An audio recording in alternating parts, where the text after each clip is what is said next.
It's time for the Access of Easy podcast, the weekly technology digest that keeps you ahead of the curve.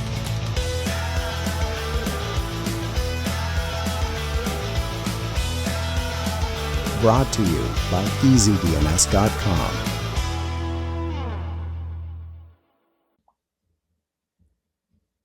Welcome back, everybody, to the Access of Easy podcast. This is number 407, like the highway we once owned. My name's Joey. That's Len. Buddy, what's going on? How the heck are you? Good, Joey. Only another 75 years or so before we could snag that highway. Is it more than that? I think it's 99-year lease. Got to be more than that. Yeah, I think it started in 98. Wow, really? That long ago? 98, something like that. So yeah, 99-year lease from there. So yeah, we gotta waste. I'm not seeing it in my lifetime. No way. Maybe you'll see it in yours, but definitely not mine. I'll be long gone. If I start following the Brian Johnson anti-aging regimen, maybe I can turn the clock back a bit. But given the amount of beers I drink on weekends, somehow I doubt it. You gotta tell me though your title. I don't quite understand. I don't get it. I'm running in Battle River against Pierre Polyev. He's the by-election's been called. I'll be on the ballot. Me and about 200 of my closest friends are going to be on the ballot. Very nice. Yeah, I'm not running, unfortunately. You're waiting for the beautiful hack act. Yeah. There's a guy in Canada. Yeah. Something Turmel, I think is his name. And he has the record for running in the most elections without winning. And he's been doing this since the late 70s, early 80s. So he's running like hundreds of elections, municipally, provincially, and federally. Nice. And it's just, that's his shtick. He just runs and loses. So John Turmel, I think is his name. John the Engineer Turmel. And by the way, he even... Great nicknames. You're wrestling heel? What is that? He wears an engineer's hard hat too, and not only that, he was on Dragon's Den one time, the show Dragon's Den. Nice. And he got pissed off at the way they cut up his segment. They just did a poor job editing it. He decided to sue CBC for that too. This guy's a real piece of work. John, the engineer Turmel. Oh, good for him. Good for him. We got a lot to get to. We got a lot to get to today. Latest and greatest, data breach and overreach, and you guys know the drill. Start with last week's quote. If voting changed anything, they'd make it illegal. That was by Emma Goldman, and our friend Rick is the winner. Rick, nice job. This week's quote, knowing is not enough. We must apply. Willing is not enough. We must do. If you know who that was by, put it in the comments. Don't forget, Len, you can only read the French portion of your barbecue instructions to find the quote. No Googling, no searching the internet. And if you get it right, you get your next round of renewals on Easy DNS's books, balance sheet. It's on the house anyway. Mark will cover it. So you want to get that quote. 5 stories tonight, Len. Even a Bitcoin adjacent story tonight for the first time in a while. Yeah, let's save that for last though, because sure, we'll head over to Brazil for our first one, where their Supreme Court made a pretty big decision about social media companies that could impact them moving forward. Basically, they say that these companies like Facebook, Instagram, WhatsApp, Google, TikTok, whatever, they could be held responsible for what users post, especially if it's illegal content. Yeah. Before this ruling, though, the platforms were only really in trouble if they didn't take down bad content, but that was only after a judge specifically told them to do so. So before, a judge had to say you got to take it down, and then they had to take it down or else they'd be in trouble. But now the court says the old rule wasn't enough to protect people's basic rights and their democracy. So if somebody tells a social media company about illegal content, the company has to do something. And if they don't remove it, they could be sued as a result of this. And this means that there needs to be a lot more active checking for removal for stuff like hate speech, racism, and content that encourages violence. Really, now anybody out there is going to make a claim for anything they don't like, if it's legitimate or not, and it's going to try to force their hand to take down whatever's been posted. So this is really putting the screws to these poor companies out there. And this is a pretty big market for these companies like Meta and Google and stuff like that. They have a huge amount of people that use their products over there. So their business is going to obviously be impacted, as well as people's free speech and so forth. So they say that it's going to be harder to do business over there. You know, removing too much content, what is this going to do in the end? It's just, of course, it's right? And not too long ago, if do you remember there was an election? They tried to kill Bolsonaro. Yeah, I remember that. He had to flee the country, I'm pretty sure. Yeah, these people are nuts. They're crazy over there. Yeah, and people couldn't access X, and if they tried using a VPN, they could potentially be fined. It was a huge number, especially for their earning power. So this is trending really in the wrong direction. And there's a lot of examples to point at. But what could you do, right? Like if you're a poor person living in Brazil, it's not like you pick up and go somewhere else. You're stuck there. Yeah. You're stuck to live there. You're going to have to abide by the laws. And unfortunately, now the information that's going to be available to you could not be filtered, not just by the companies themselves, but by anybody that just lays a claim of that. Like I don't know, man. It's going the wrong way. This is interesting for, I think, a lot of reasons, but the big one to me is the WhatsApp bit. WhatsApp is a private messaging app, right? It's owned by Meta, and so obviously it's captured by this, new regulation. But the big thing when I hear that Meta has to take down hate speech, violence, racism, I hear one thing and one thing only, Len, and that's that they want to see every message that WhatsApp users are sending to each other. And Meta has said many times they don't have that capability. I believe that Meta does not have that capability. But this throws a big wrench into that plan, because now there's got to be some automatic sort of, removal feature or review feature for everything that goes on to WhatsApp. That's crazy. I don't know if you know this, but when I was reading this story a little while ago, I looked at my WhatsApp. Do you know WhatsApp has searchable channels now, like Telegram? No, I don't have WhatsApp, so I have no idea. I didn't even realize that until today. So not only are they going to be looking at all the messages between people, presumably encrypted, but also broad, Telegram channel messages. And again, the problem isn't necessarily that taking down criminal activity is a bad thing. The problem is that if you tell everyone that you're not going to be specific about what criminal activity is, and then you threaten companies where criminal activity is quote unquote being posted, hosted, or otherwise, written and read, you wind up with just this huge, black hole for energy and effort by these companies to look at everything all the time and catalog all of it all the time. And it's just, this is Banana Republic stuff anyways, because at the end of the day, Len, what is the aim here of the Brazilian government? Let's face it, okay? Control of information. Control of information. You're seeing this everywhere. Private conversations are a threat to the state. This is a fact. The whole show, oftentimes can be boiled down to that fact. And the way that these guys think about this is not, we should be more accountable to the people who are governing. It's, we have to shut down any dissent and govern however the hell we want. And this is another example. Bolsonaro, during that election campaign was attempted to be killed. I think there was a bounty on him after he left. And so, he was quote unquote far right. I don't personally agree with that, but many people do.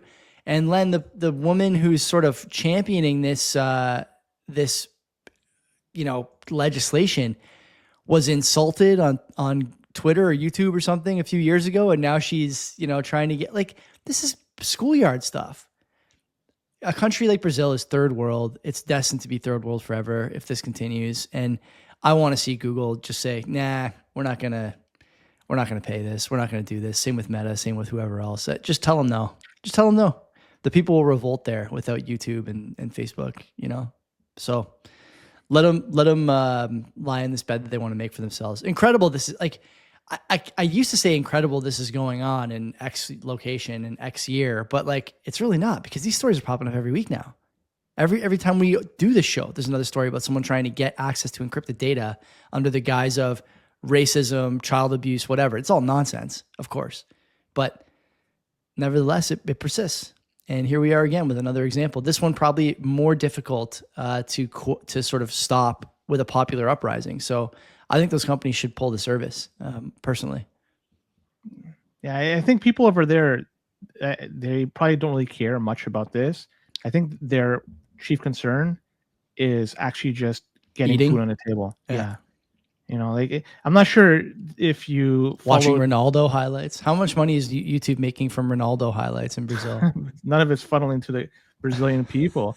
They held the World Cup and the Olympics in a very short period of time. I know for sure the World Cup, but 92 and 92, 90, something like that. Maybe. No, it was in the past 10 years. Really? They held them. Yeah. I think 2016, I think was the World Cup. I could be wrong. The 96 World Cup was it was Brazil. 94 in 94, the United States. Yes. And 98 was in France. What was the one Italy lost in a shootout to Brazil? I thought that was in Brazil.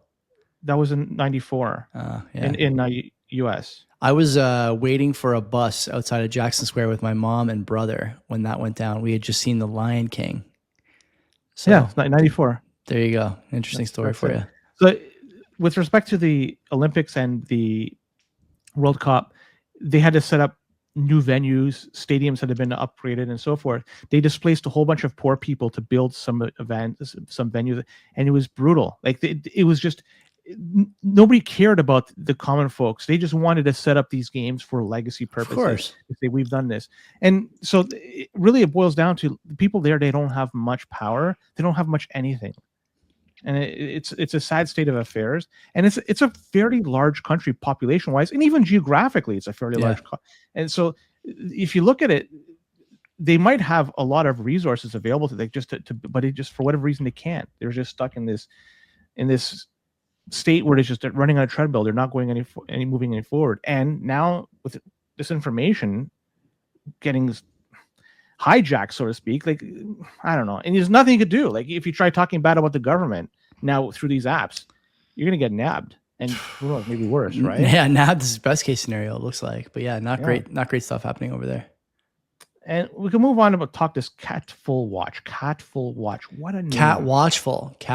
Oh, sorry, Catwatchful.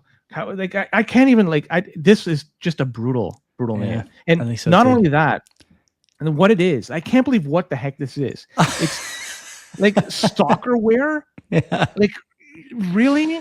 Stalkerware? Well, anyways, so these apps, they're used to secretly watch others.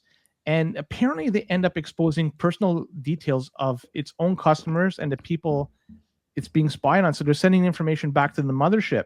And so you essentially install this as a way to, secretly try to follow somebody to get information, maybe a kid or something, or fair to say even a spouse.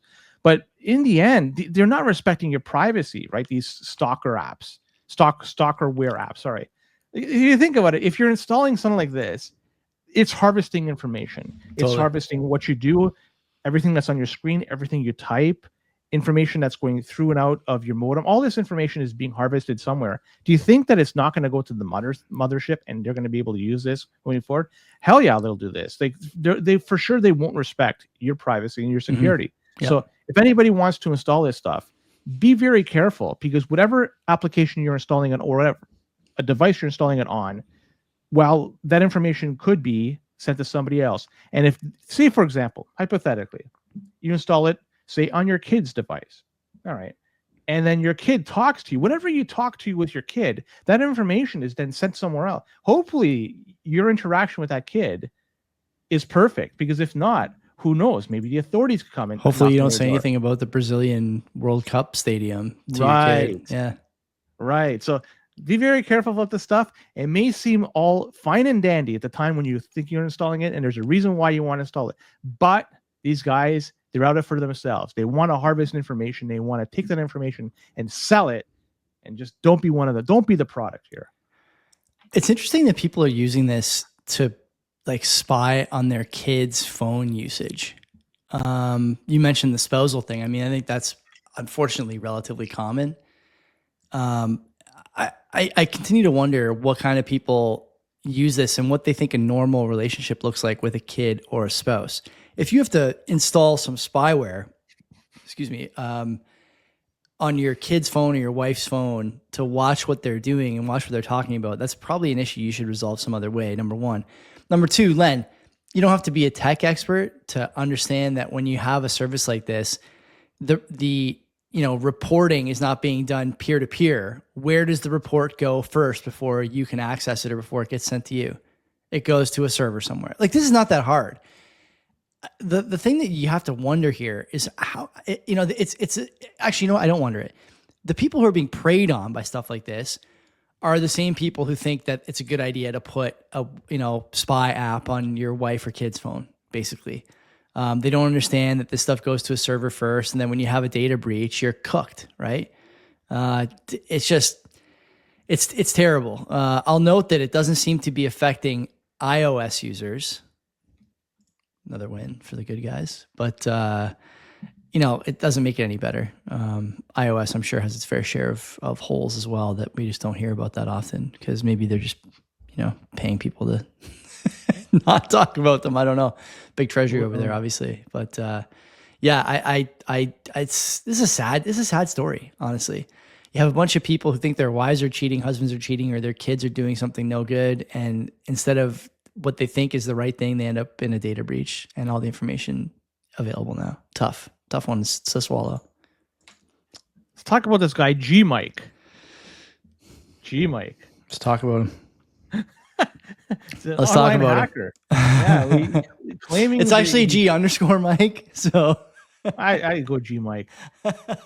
You're not gonna say G_. Is that some kind of like military call sign, G Mike? I don't know. Like, I was thinking of what that could be. I don't really know what it is though. I have no idea. The guy claims to be, has a treasure trove of information that he stole from both Verizon and T-Mobile. And he claims that he has records, 61 million Verizon user records and 55 million of T-Mobile users. And he's trying to sell them $600 for the Verizon. That is the best part of the whole thing. How cheap he's selling it for. Absolute steal. and the other one's even better, $400 for the T-Mobile stuff. Yeah. Think about this. He probably randomly generated all this information through right? He says, look, I have this massive database, 61 million customers here, 55, and it took him all of 10 minutes to go on ChatGPT to create random names. He says that he has sensitive information like addresses, phone numbers, email addresses, even tax IDs. And Verizon and T-Mobile, they strongly deny that these claims are the truth, that they have it. And they say that Verizon, at least, says the information that is being sold may be quote unquote old data. That's from another hack. Yeah. Makes me feel good about how they handle data. So also T-Mobile did their own investigation and claims that there's no evidence that there was a data breach and that it impacted their company or their customers. And the data they say may not have been related to them. So yeah, nobody could give 100% proof that this truly belongs to the customers. But some people did look at it and say it's possible that this information may be real, but it could be linked to old stuff.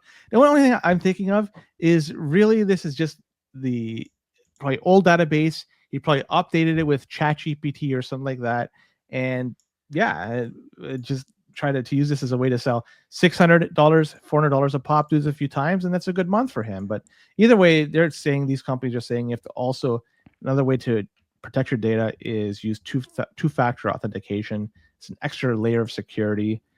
But let's be honest, these companies, they got it all. Hacked. Yeah, you're toast. So, funny that. Go ahead. It's just it's funny story, not too far-fetched, but just the price he's selling it for is comical. It's that either reflects that it's fake or that it was easy. And he's going for volume. Yeah, I mean, if he's able to sell it for $600, that ain't bad. The author notes that from 2009 to 2025, given that they're denying this was a data leak, they've had 8 confirmed incidents between Verizon and T-Mobile. I think that might actually be the same provider. I'm not sure. Oh no, both companies. Yeah, T-Mobile in particular has 8 data breaches between 2009 and 2025. So once every 2 years, basically, you have a huge breach. Maybe it's not that hard. Is that why it's only $600? I can't imagine the volume is not worth more than that, unless anybody could do this and he's just saving you a couple hours of work. The one thing I don't understand here is why they have longitude and latitude available for each customer. Well, when you use it, the cell phone, yeah, but what is that? Does that longitude and latitude reflect the last known location? Does it reflect the home address? What does it reflect? The most commonly used like the most common location for the phone? What is it? It could be every time you use their service, and it could be there could be like a data, like a timer associated with it. Yeah. Okay. So with that, you could kind of figure out patterns of where people are traveling to, what time of day. Yeah, we're assuming the data is locked now, right? It's been stolen. It's in some compressed zip file somewhere with a password on it. Like, what good does that longitude and latitude do you? Well, like you mean for somebody that's going to buy it, or for somebody who's got $600 lying around. If they could determine that you, Joey, every week at say 7:00 in the evening on Wednesday, 7:00. Well, you think it's got so you think it's got a bunch of longitude, latitude data points, not just one longitude, latitude data point. Probably several. The only way what I could just figure out is probably through triangulation of the cell towers. Right. That's the only thing I could guess. I'm not sure how. I'd be curious. Yeah, I'd be curious what that looks like, because that is, if it is that, it's pretty important information. If it's like one or two data points, then you're looking for a needle in a haystack. But yeah, if you can say like every day at this time they're at this place, that's their work, right? And see, I just don't know how the cell phones work. Does it only connect to one tower, or does it connect to multiple towers at the same time? I don't know. And if it's multiple towers, then triangulation is going to be easy to gather. If it's just one tower, then it's not possible. So I'm just guessing. I just don't know the answer. Interesting. All the same. Another way to get pwned. Have a cell phone. Data's not safe. Sorry. Put in your Faraday patch. Sorry. Qantas. Yeah. Qantas. Recently, this is the big Australian airline. They say they had a significant problem where cyber criminal, it looks to be a computer hacker, got into their systems, and it happened in just the last few days. How'd he do it, Len? How'd he do it? And it was social engineering, buddy. What did he target? Well, it was stuff that wasn't the credit card and passport information. No. Where did he do the social engineering? Where did he do it? It was outsourced. This stuff. A call center. He did it at a call center. Why? It's always a call. Right. This is why you shouldn't outsource anything, right? Like doing everything in house. And so when you outsource something, you're always going to have, potentially could have a problem. It may seem like a good financial decision at the time, but in the long run, it's not. But the group that may be responsible for this, Scattered Spider, Joey, we talked about this group. In the past few weeks, right? They're like the kings or queens or whatever of the social engineering. But they're also only loosely connected, apparently. Like they're not like they're not all wearing the same jersey all the time, which is kind of neat, True cyberpunk stuff here. Apparently up to 6 million customer data has been siphoned from Qantas. So, but like I said, credit card information and passport stuff looks like that's safe, which is good because that stuff may be the most damning. But if they have your name, if they have your email address, your telephone number, your date of birth, which it looks like they do, even your frequent flyer number, gosh, they even took that, then there's going to be a real problem moving forward. Another one, Qantas. They're off my list, but then again, I'm probably never going to go to Australia, so it doesn't really matter for me. If you fly, your data's at risk. Like you can't have a phone, can't fly, can't go to school, can't go to the hospital, can't have a TV, can't have a, what can you do? What can you do? You have to. You have no choice. You can't do anything. And if you try and leave the country you're in because your data's at risk, you might lose your data that way too. It's all up for grabs, man. Interesting stuff. The idea that this is timed to coincide with the busy summer travel period, that was from Entrust CISO Jordan Avname. I get that it's a busy travel period, but presumably you have like some automation that looks into stuff like this, if you're compromised or shows red flags or something like that.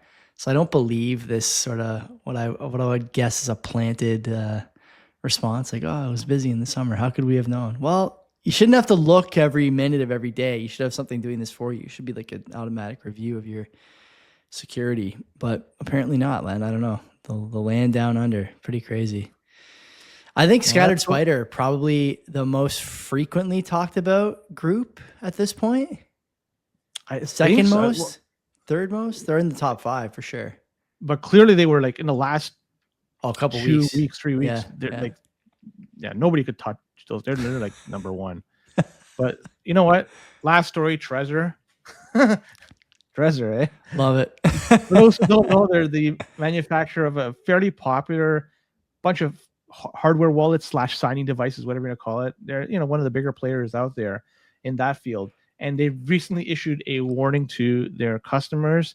And this is because there's a phishing campaign ongoing that's impacting them. And remember, they might have some information on you when you buy their device or when you sign up with their services or whatever. So that your information is on their servers. And so these attackers, they're taking advantage of a weakness that's found in the Trezor automated support system.